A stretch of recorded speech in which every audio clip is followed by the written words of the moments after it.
wa kisiasa ambao inaenea sasa, imekuwa ugomvi ya kijamii. Katika upelelezi wetu ile tumeanzisha, imebainika wazi kuna wale mwanasiasa ambaye walichangia pesa, wakahami vijana na mishale, wakaenda kachochea na maisha poteke. So kuna uchunguzi ambao tunafanya saa hii, na tukimaliza wale ambao wamehusika, viongozi walihusika watashtakiwa, watashikwa na watashtakiwa katika kotini. Ya pili, kama tume, zile mikakati ambazo tulikuwa tumeka hapo awali tutaendelea hizo. Wiki ijayo tutakuwa mashinani, tutakuwa ground na wenzetu katika vitongoji vya serikali na pia wale sio serikali. Hata sasa hivi tukiongea, kuna wanaharakati wa amani ambao wanafanya kazi na juhudi kuleta hizi jamii pamoja na kutulisha uhasama ambao uko hapo. Kuendelea siku zijazo, tutakuwa ground kila siku make sure kwamba isienee katika hiyo boundary, hiyo 90 escapement hapo ndio kuna na shida. Ile amani tulikuwa nayo katika mwaka uliopita katika uchaguzi, tuendelee nayo hata hii mwaka. Asante. Lastly, Commissioner Farah.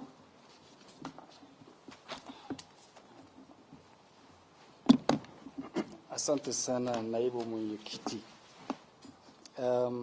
Mimi nimeambiwa nijibu swali ambayo nasema hivi: kamati ya pamoja isiyoegemea inaonekana kusambaratika, na ni kama nini viongozi ambao wamechaguliwa kuwakilisha wananchi wasiwe na misimamo mmoja ambao ni wa manufaa kwa wote.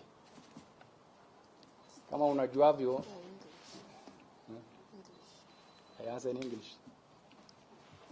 Imekuwa ngumu You know, Vice Chairman ameniambia nijibu hiyo na Kiingereza. Kwa hivyo I will do that. As you all know, the bipartisan dialogue team in Parliament has stalled. And from where I sit as a politician myself, it's because of the hard stances of the political divide. I know how our politicians behave because I've been one of them. The stances are usually very hard, and each side wants to win the game. And it's because of that, I think, that the process has stalled. It is the position of the Commission that it is the high time the two principles expand the bipartisan membership, so that stakeholders can be brought in and not left only to the politicians. Because, of course, the politicians have got their political game to win at the end of the day.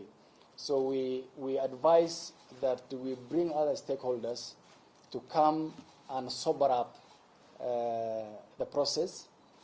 It can also go regional or sub-region.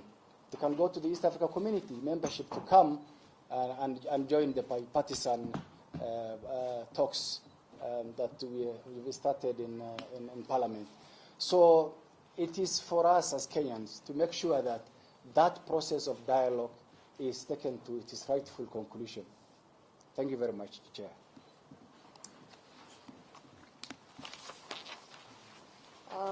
Thank you very much for creating the time to be with us today.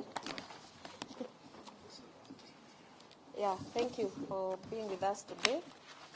And we thank you also for doing proper reporting. We have been watching how the reporting has been going on, especially in the Sondu area. We want to congratulate the media because you're doing sensitive reporting of ethnic clashes or even the maandamano. Asanteni sana.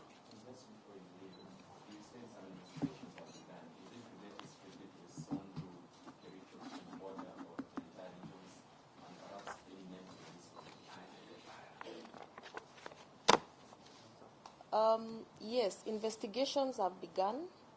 Of course, before we take any step, any legal step, NCIC has to conduct investigation of all accusations. So we have begun investigations both in Mlolongo and also in Sondu.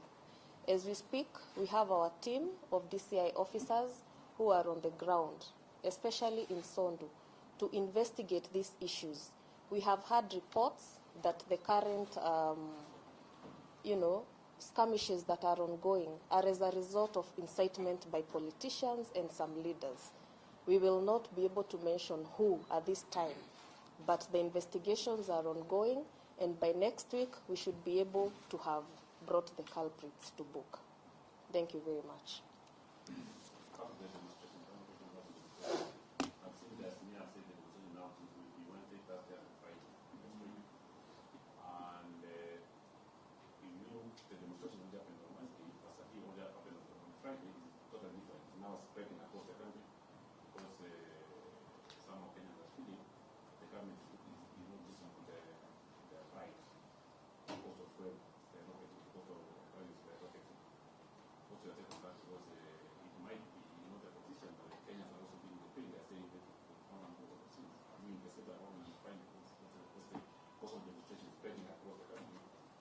Yeah, we understand that the right to picket, the right to demonstrate is guaranteed by our Constitution. But as we have said, those rights are limited when they touch on other issues, especially when it culminates to violence. So ours is to ask the Azimio team who are calling on these demonstrators, as you call people to come out and demonstrate, do not arm them with pangas and stones to go and destroy property, both private and public property, and to also cause destruction of lives. We have seen that people are also fighting amongst each other. We have also seen people are fighting against police. We have also seen police are shooting at demonstrators. We must have an orderly demonstration if people must demonstrate. So as the Azimio team calls for demonstrations, let them make sure that the demonstrators are not armed. These demonstrations must remain peaceful from the ongoing.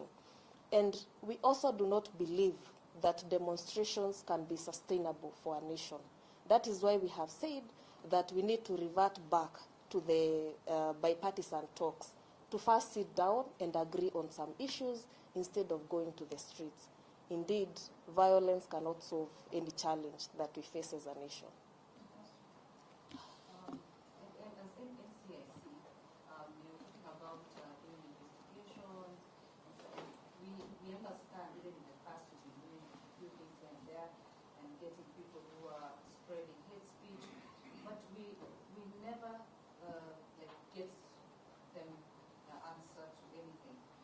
Sometimes you can say it just ends somewhere.